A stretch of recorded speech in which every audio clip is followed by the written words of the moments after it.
administrative assistant at River City Ford. In my free time, I curl. So here I am at the Scotties. I'm the skip of my team, and this is our second year in the Scotties together. I take care of the accounts payable things at the dealership. We kind of take care of a lot of different aspects and little jobs around the dealership, supporting all the different departments. I started curling when I was about 6 years old. I was kind of forced into the sport. My dad has curled and it was a really big thing in his family, so it was something that I needed to try, but I ended up really liking it, and here I am today.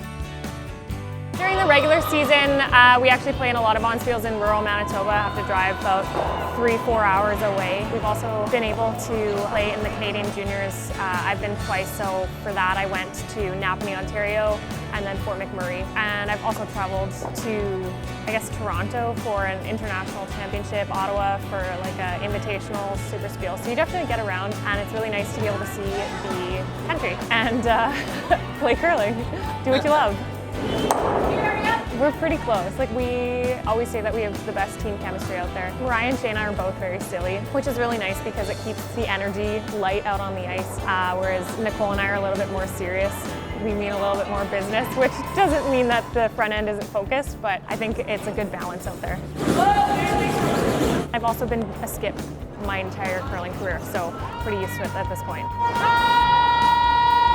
A little bit more pressure. Obviously you're throwing last rock, so your final rock could influence the total outcome of the end. But with that said, I mean, you need players in front of you that are going to support you, and I think that's what my team does. It's really nice that I have such close friends when I'm curling, because obviously that helps with the social life aspect of things.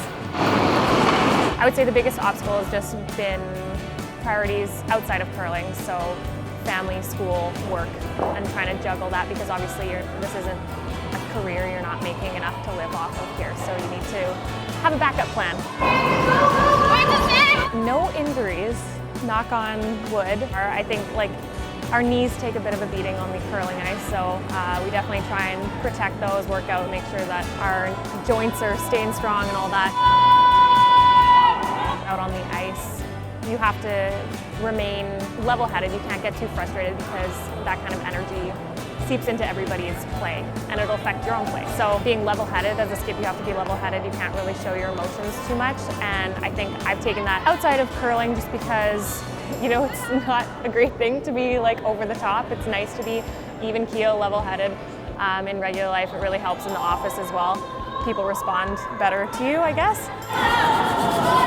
I would say for work, I think River City Ford has been excellent at allowing me to pursue my dreams out on the ice. So I've been really fortunate to have such a supportive staff there. It's busy, but we make it work. 5 years, I would love to go to the Olympics.